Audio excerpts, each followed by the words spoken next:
الذين يكنزون الذهب والفضة ولا ينفقونها في سبيل الله فبشرهم بعذاب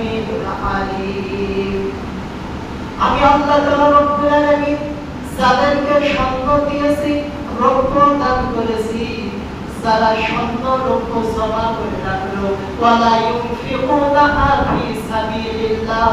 আমি আল্লাহ রব্বুল আলামিনের রাস্তায় ব্যয় করলো না আমি আল্লাহ রব্বুল আলামিনের রাস্তায় খরচ করলো না আবাশশিরহুম বিআযাবিন আলীম আল্লাহ রব্বুল আলামিন বললেন ওগো নবী আমার ওই সমস্ত বান্দা বান্দীদেরকে তুমি শাস্তির সুসংবাদ দিয়ে দাও সকলে বলুন নাউজুবিল্লাহ শাস্তির কি সুসংবাদ হয় নাকি দুঃসংবাদ হয়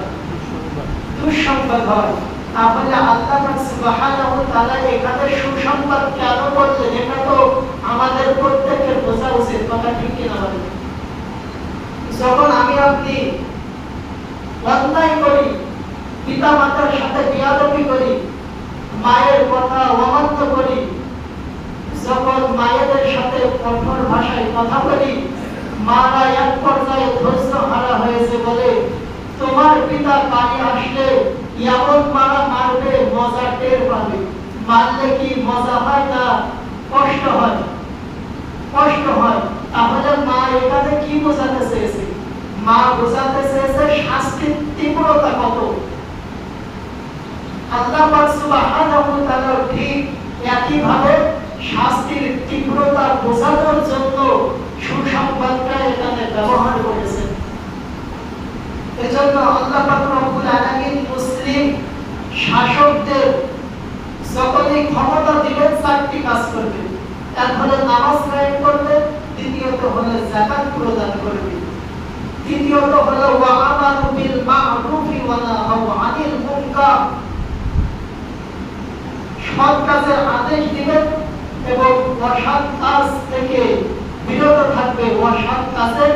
বাধা প্রদান করবে এই চারটি কাজ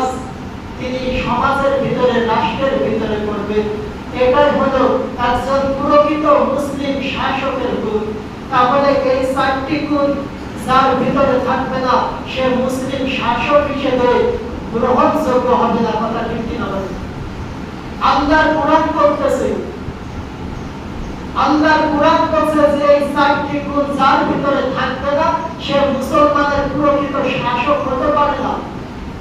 আর এদেরকে যারা এই ক্ষমতায় আনবে শাসক হিসেবে গ্রহণ করবে তাদেরকে আল্লাহ পাক সুবহানাহু ওয়া তাআলার কাছে জবাবদিহি করা লাগবে